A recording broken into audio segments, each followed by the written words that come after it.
Graça e paz vos sejam multiplicados no conhecimento de Deus e de Jesus, nosso Salvador.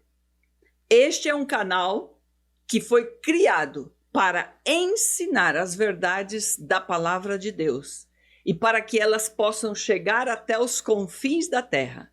Para isso, nós pedimos que você nos ajude se inscrevendo no canal, apertando a campainha para que você possa receber as notificações dos próximos vídeos e que compartilhe com as pessoas que você sabe que vão se interessar por este tema e faça os seus comentários.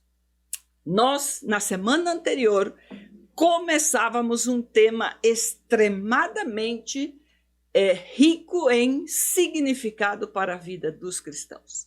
E nós falávamos sobre a importância de conhecermos as festas bíblicas. E desde a menorá, o candelabro, que são 7 velas, que tem um significado especial,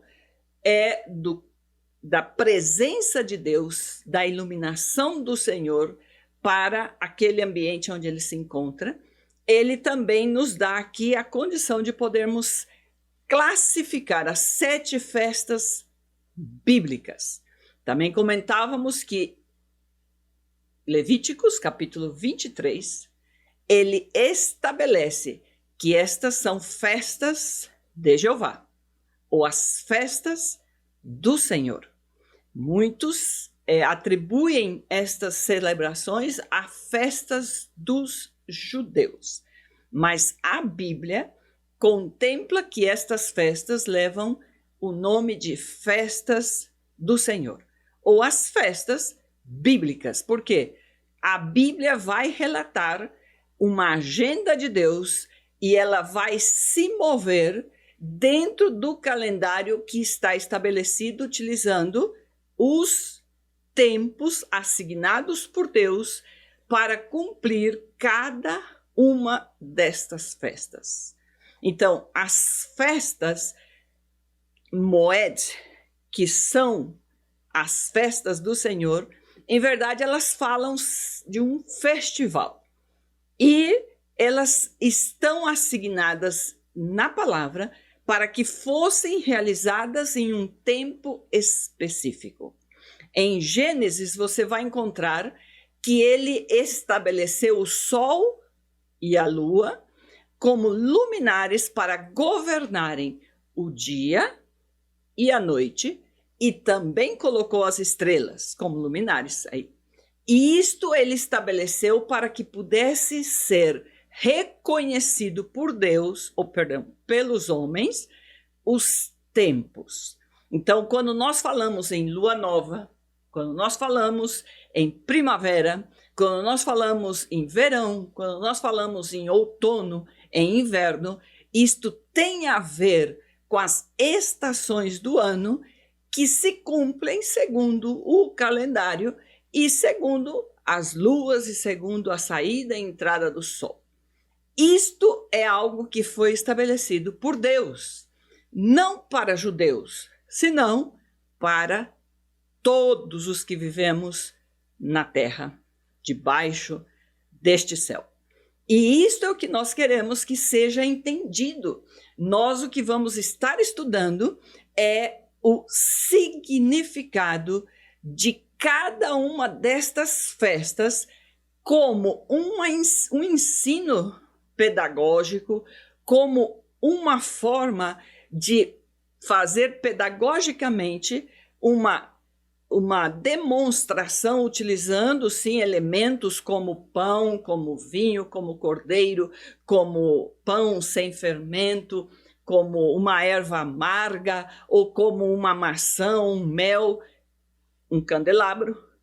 Tudo são elementos que Deus utilizou para, de uma forma didática e até pedagógica, fazer saber ao ser humano como ele realizaria o plano de redenção da sua alma para que ele pudesse voltar a estar em comunhão com Deus em seu espírito.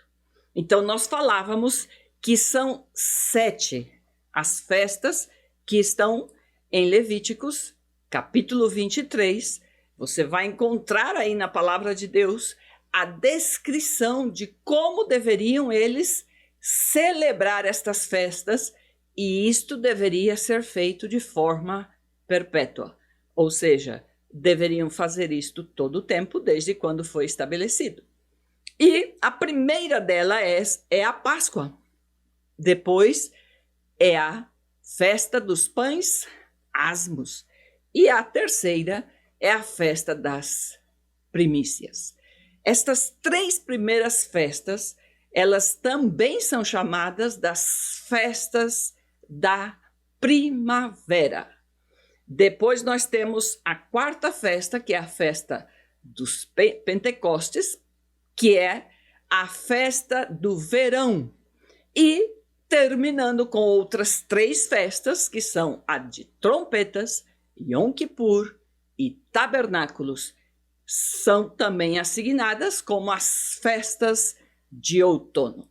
E aqui nós queremos já começar a fazer menção de algumas coisas muito específicas e que são o ensino ou o que Deus quer que nós aprendamos com estes elementos e com esta assignação dele para aquele tempo. Por exemplo, quando nós sabemos que na Bíblia, se você vai em Êxodo, no capítulo 12, do versículo 1 até o versículo 11, diz assim: Disse o Senhor a Moisés e a Arão na terra do Egito. Eles estavam escravos, cativos em um país estranho. Eles haviam ido, em verdade, voluntariamente para o Egito, quando houve aquela fome em toda a terra, e José, por haver sido vendido por seus irmãos e chegou a estar como escravo no Egito, ele passa de um escravo a ser o segundo homem do Egito, governador do Egito. Depois do faraó, ele era o homem de maior autoridade no Egito. Deus tinha este propósito para a vida do seu servo e utilizaria a vida dele para preservar a raça humana e o seu povo, Israel. E José, ao ser levado como escravo, viver tudo o que viveu no Egito e chegar nesta condição de governador, ele pôde preservar a vida não somente dos egípcios, senão das civilizações, incluindo os hebreus. Que eles, quando souberam que havia alimento no Egito, vieram para o Egito. Então, chegam ao Egito 70 pessoas. E aí começam. Porém, com o passar do tempo, José morre, os faraós também já deixam de lembrar desta história e passam a temer ao povo judeu, porque o povo judeu, realmente, por obra de Deus, ele se multiplicou de forma poderosa naquela terra. E agora eles estavam mais de 2 milhões de pessoas. Então agora nós tínhamos muita gente. E aquela nação, os faraós e os governantes, ficaram com receio, com medo de que este povo pudesse se levantar contra os egípcios e chegar a fazer uma revolta, uma rebelião e tomar o governo. Então, para evitar que eles tivessem acesso ao poder, transformaram eles em escravos. E eles passaram a fazer tijolos. E aí se acostumaram. Veja que foram 400 anos vivendo no Egito. Então, se você pensa nesta realidade, isto é o que nós queremos que façamos a partir de aqui, que você possa fazer uma viagem no tempo. Hoje até o nosso cenário está de acordo como se estivéssemos dentro de uma casa daquela feita não aí numa cidade aí daquelas lá, e que nós possamos pensar como pensavam eles. Então, este povo estava acostumado a ser escravo, a ter aquela porção que eles tinham direito de alimento, de liberdade. Até aí eles não podiam sair daquele lugar e ir aonde eles queriam. E Deus faz algo. Ele envia Moisés para avisar ao povo que já havia chegado o momento de tirar eles daquele lugar. E avisa aquele povo que eles se preparassem, porque Deus agora viria com juízo sobre aquela nação e retiraria eles com mão forte daquele lugar. Inclusive, falávamos no vídeo anterior que os judeus, os hebreus, por estarem tão angustiados em seu espírito, estes israelitas nem ouviam o que falou Moisés. Porém, Deus já estava com seu plano todo feito. E Deus envia 10 pragas naquele período. E aqui quero fazer uma menção de algo. As 10 pragas que Deus enviou para o Egito não era para que o Egito chegasse a ser salvo, porque na verdade já estava a condenação, porque Deus conhecia o coração deles, a tal ponto que quando Deus dizia a Moisés, você vai falar ao faraó, mas ele vai endurecer o coração.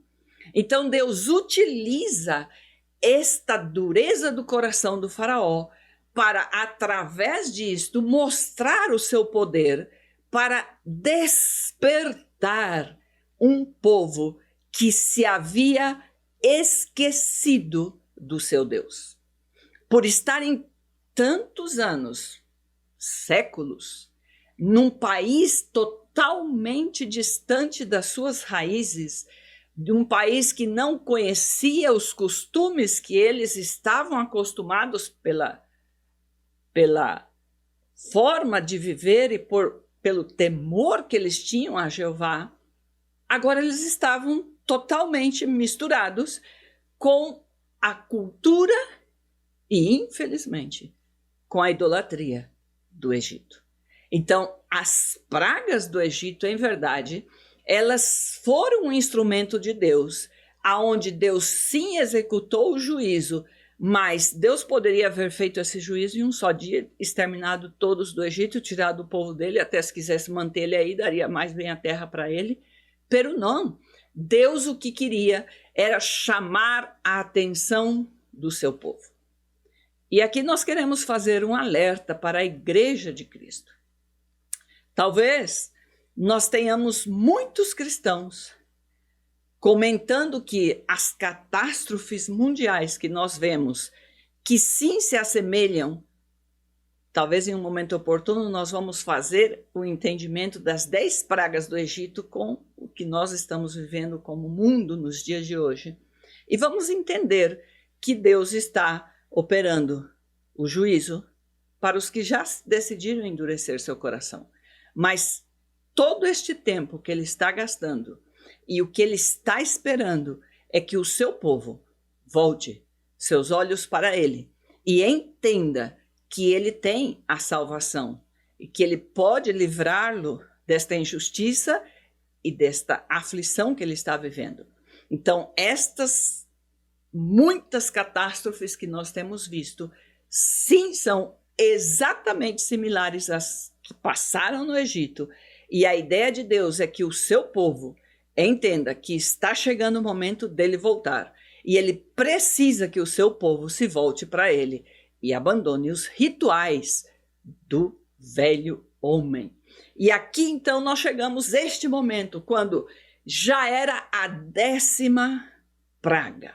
Este final de semana estamos vivendo o que é o período, a época da Páscoa. E este texto fala sobre este momento.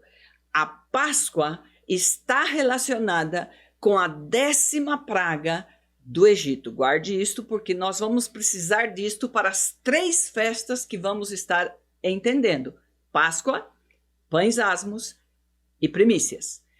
Que significa a 10ª praga?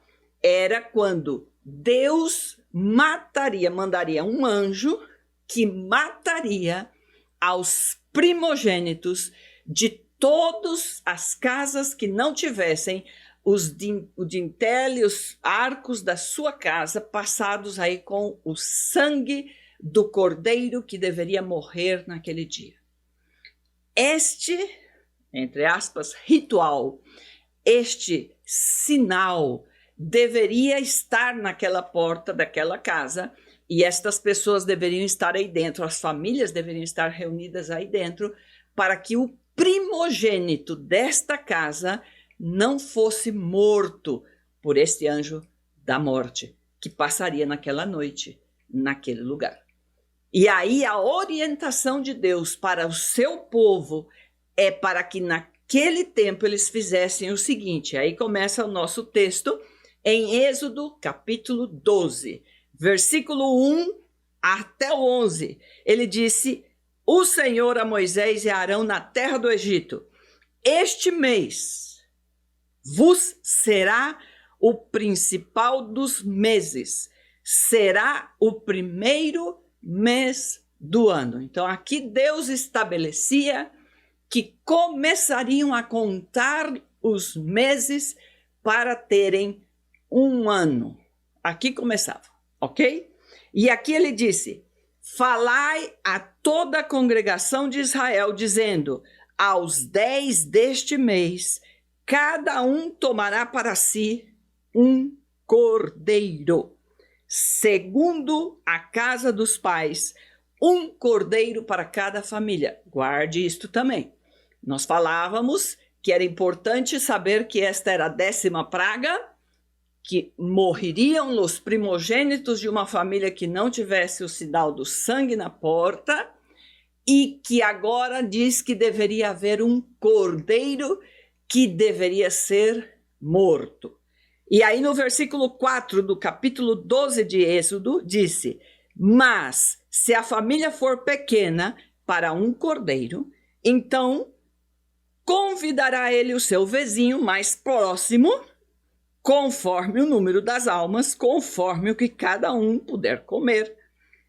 Por aí calculareis quantos bastam para o cordeiro. O cordeiro será sem defeito, macho de 1 ano, e podereis tomar um cordeiro ou um cabrito. E o guardareis. Guardem este detalhe também. Então era a 10ª praga que matou os primogênitos. Um cordeiro deveria ser apartado e ele deveria ser apartado no 10º dia deste primeiro mês. E o guardareis até o 14º dia deste mês. Ou seja, estaria como 4 dias junto com esta família. E todo o ajuntamento da congregação de Israel o imolará no crepúsculo da tarde, tomarão do sangue e o porão em ambas as ombreiras e na verga da porta, nas casas em que comerem. Naquela noite, comerão a carne assada ao fogo. Então vamos lá. Era na 10ª praga que matou os primogênitos, deveriam separar um cordeiro do dia 10 até o dia 14, e este cordeiro deveria ser assado no fogo. E todas as portas deveriam então ter o sangue deste cordeiro passado aí no arco da porta. Ele diz aqui na verga da porta e nas ombreiras, nas casas que o comerem. Naquela noite comerão a carne assada no fogo, com pães asmos e ervas amargas a comerão. Então, deveria estar o cordeiro assado, comido com pão asmo sem fermento e com ervas amargas. Não comereis do animal nada cru, nem cozido em água, porque assado ao fogo, a cabeça, as pernas e a fresura, nada deixareis dele até pela manhã, o que, porém, ficar até pela manhã queimá-lo-eis. Desta maneira o comereis, lombos cingidos, sandálias nos pés e cajado na mão. Comê-lo-eis à pressa. É a Páscoa do Senhor. Então, esta é a primeira festa que Deus estabelece para que o seu povo cumprisse a partir daí, de forma perpétua, para que isto se transformasse em um memorial. Nossa memória necessita ser lembrada de algumas coisas que aconteceram para que possamos ter a atitude correta quando cheguem momentos mais adiante. Então, vamos entender o que significou tudo isto que ele pediu neste momento. Primeira coisa que nós devemos entender, o primeiro mês dos calendário judeu, do calendário lunar que ele coloca aí, que começa a partir daquele momento, é o mês de Aviv, que significa nada mais, nada menos que primavera. Se você já foi a Israel, ou se você conhece de geografia, você vai saber que Israel tem uma cidade que se chama Tel Aviv, que significa colina da primavera. Então, Aviv ou Abib em hebreu significa primavera. Aí você vai falar, mas existem outras pessoas que dizem Nissan para este mês. Exatamente. Por quê?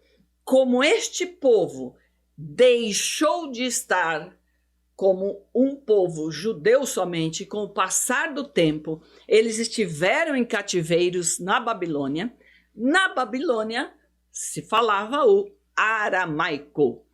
E no aramaico, este mesmo mês se chama Nissan. Assim como quando você viaja para outro país e que de repente você aprende no outro país o mês em outra língua e de repente em algum momento na sua conversa você usa o mês que está no seu país, na sua língua, mas fala com a língua do outro país que você esteve por algum tempo, a mesma situação viviam os hebreus, os israelitas, e eles passaram a adotar. Então, quando você ouve mês de Aviv, mês de Abib ou mês de Nissan, você está ouvindo o mesmo mês. É o primeiro mês do calendário judeu religioso. Existe o calendário judeu feito já como uma forma política, uma forma cultural, que é quando eles voltaram do cativeiro, mas o que nós vamos tomar em conta que está em setembro, justamente quando nós vamos terminar as festas falando dos tabernáculos, e lá nós explicaremos isto, mas só para você ter uma ideia, por enquanto nós vamos nos fixar no mês primeiro estabelecido por Deus no calendário bíblico, que seria o mês de Aviv. Então, neste primeiro mês, eles deveriam, no dia 10, ir a um lugar. E se conta que os pais levavam um filho, o filho pequeno, e este escolhia o cordeirinho. E este cordeirinho era levado para casa. Vocês viram que se não desse para comer aquele cordeiro, os da casa, eles podiam pedir para o vizinho também e se juntavam. Então, já dá para imaginar estas crianças brincando com este cordeiro, estando aí convivendo com ele por 4 dias. Outra observação importante, o dia no calendário bíblico e a forma bíblica de virar o dia, de trocar de dia, não é à meia-noite como nós fazemos, é no pôr do sol. Então, quando eles falam que é do dia, se você está no dia 10, você vai passar para o dia 11, quando o sol se pôr. O dia começa com a noite e amanhece, termina o dia final daquele dia, da tarde. Então, o dia para o calendário bíblico é contado a partir do pôr de sol. Isso é muito importante, porque no dia 14 ele deveria estar comendo este cordeiro, ok? Ele deveria ser morto. E, na verdade, eles comem ele entre o 14, entrando no dia 15. Porque a noite do dia 14 já era o dia 15. E isto é o que ele pede, que no dia 10 ele fosse separado. No dia 14, no crepúsculo, às 3 da tarde, ele deveria ser morto. E no pôr do sol, no início da noite, ele deveria ser comido, junto com as ervas amargas e com o pão sem fermento. Não deveria ser quebrado nenhum osso e deveria ser assado no fogo. O que significaria que Deus queria ensinar o povo dele, tanto naqueles tempos, como no tempo em que Jesus esteve aqui, e para nós que seguimos a Jesus hoje, qual seria o ensinamento que Deus estava transmitindo para o seu povo? Qual é a importância de celebrarmos e de entendermos as festas? Primeiro, nós esquecemos muito rápido as coisas. E Deus sabia que se ele não fizesse isto, o povo tenderia a até se esquecer que foram escravos um dia. Assim como um dia eles esqueceram que eram livres e que estavam debaixo da cobertura e tinham total cobertura e apoio do segundo homem mais rico e mais poderoso do Egito, com a morte dele e passar dos tempos e dos anos e dos séculos, eles chegaram a se conformar a serem escravos, porque se esqueceram, não havia algo que fizesse eles lembrarem isto cada ano. Cada uma das festas e atividades que nós fazemos como cristãos nas igrejas deveriam estar sendo ensinadas aos fiéis, que refletindo qual é o ensinamento que Deus ordenou na sua palavra. Então, a festa da Páscoa, ela fala primeiramente sobre a morte de um cordeiro e que ele deveria ser comido sem ser quebrado os seus ossos e deveria passar pelo fogo. Se nós vamos ao Novo Testamento, você vai encontrar exatamente o cumprimento desta situação na vida de Jesus. Jesus morreu na cruz. E quando os soldados chegam para quebrar os ossos deles, porque iam estar entrando no Shabat e necessitavam não ter nenhum corpo aí, quando eles chegam a Jesus, Jesus já estava morto e não quebram os ossos das pernas de Jesus. Então, se cumpriu o que profeticamente se anunciou durante todo o Antigo Testamento, de que o Messias não teria nenhum só osso quebrado. A outra situação é sobre por que assado em fogo e não cozido, e por que não podia comer nada cru. O cru é muito simples, inclusive nós terminamos uma série sobre mordomia do corpo, e uma das indicações e orientações é que eles não poderiam comer sangue. É no sangue que está a vida, mas também é o sangue quem transmite as enfermidades, as doenças. Então, a pessoa não deve comer sangue. Por isso, eles não deveriam comer cru. E por que não? E por que deveriam comer assado e não cozido? Muito simples. E aqui nós vamos aclarar algo que talvez muitos se perguntem. Mas Deus era um Deus tão vingativo, tão mau, destruía nações e tudo aqueles, né, assim, dilúvio, montanha pegando fogo quando desceu, né, que veio as tábuas da lei aí, Moisés, e tudo aquelas ordens de que se exterminassem as nações, E muitos ficam em conflito, dizendo, mas Deus mudou? Já Deus não é um Deus assim, irado, cheio de tanto fogo, e que destrua assim o pecador? E muitos, inclusive, colocam que Jesus é o tempo da graça. Então, já agora, como cristãos, nós não precisamos nos preocupar, porque Jesus, ao fim, já pagou efetivamente. Jesus morreu na cruz, pagou pelos nossos pecados. E é o escudo que está entre nós e o mesmo Deus do Antigo Testamento. Ele segue igual.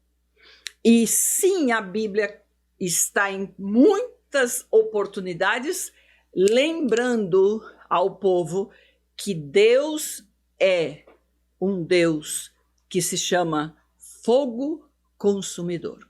O nosso Deus é fogo consumidor, disse em Hebreus. E se ele é fogo consumidor, e se eu estou em pecado, como vai ser isto? Então, a forma de que eu seja livrada do fogo consumidor e de passar por este fogo e ser consumida é estar debaixo deste sangue e da cobertura deste Jesus, para que eu possa ser livrada. E é Ele quem vai me livrar disto, mas não é que Deus deixou de ser o fogo.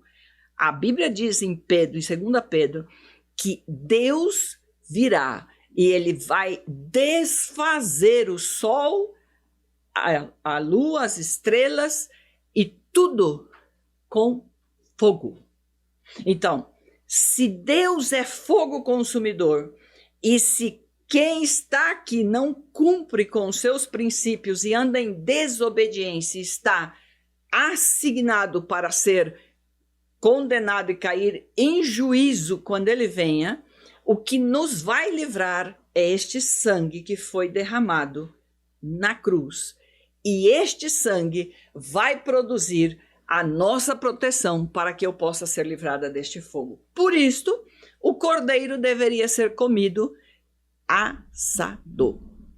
E por isto, Jesus, quando vai para a cruz, ele sim pede a Deus que livrasse ele, tirasse aquela copa dele, que ele não tivesse que viver este juízo, porque ele pagou pelos nossos pecados e por isso ele se transformou neste que nos protege.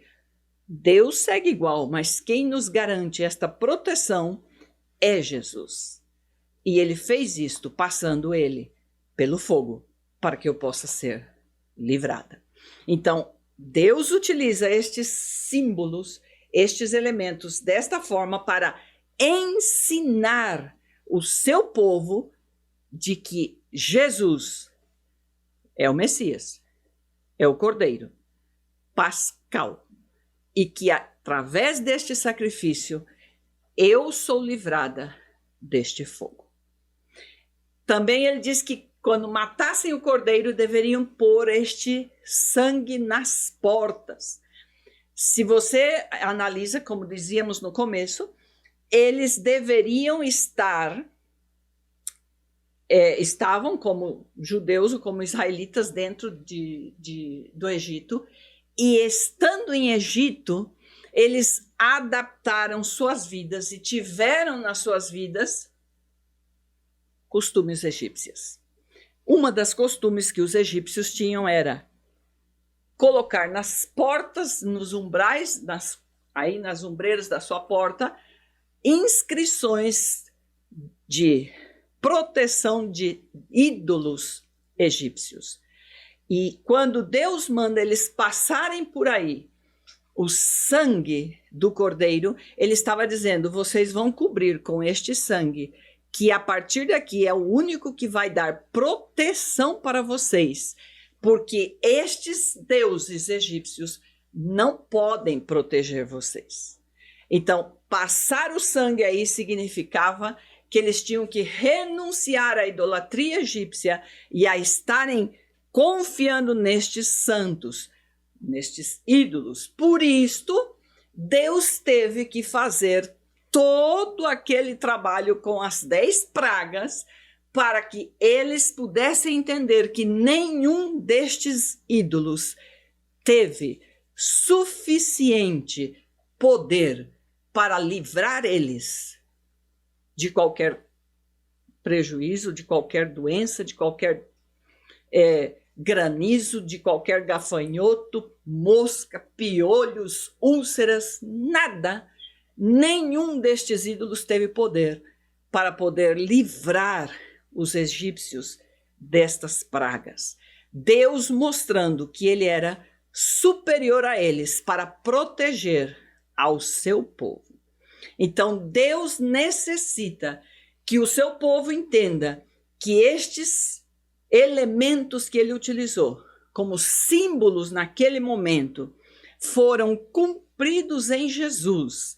E Jesus, ele foi o Cordeiro Pascal, passou pelo fogo, e quando ele sai daquela cruz e que ele sim é levado, enterrado, colocado, não era enterrado, era colocado numa tumba de pedra, ele foi enterrado na noite do dia, passando do dia 14, que começava o dia 15. Então, Jesus cumpriu cada um destes rituais ou destes eventos que foram estabelecidos por Deus para dar um ensino de como seriam livrados de estar escravos para serem livres, e que Deus livraria os seus primogênitos e que daria a eles a condição de poderem ser livrados também das cargas do Egito. Jesus agora é o nosso Cordeiro, passou pelo fogo para me livrar deste fogo e para me dar a redenção, a salvação, a santificação e a justificação diante de Deus.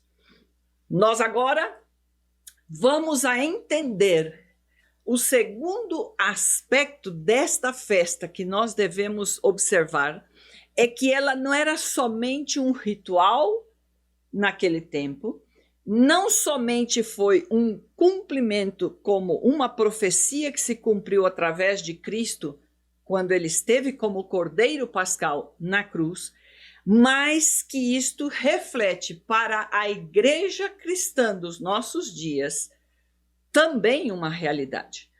Veja o que a palavra de Deus em 1 Coríntios, capítulo 1, versículo 5, nos diz: porque em tudo fostes enriquecidos nele, em toda a palavra e em todo o conhecimento, assim como o testemunho de Cristo tem sido confirmado em vós, de maneira que não vos falte nenhum dom, aguardando vós a revelação de nosso Senhor Jesus Cristo, o qual também vos confirmará até o fim, para serdes irrepreensíveis no dia do nosso Senhor Jesus Cristo.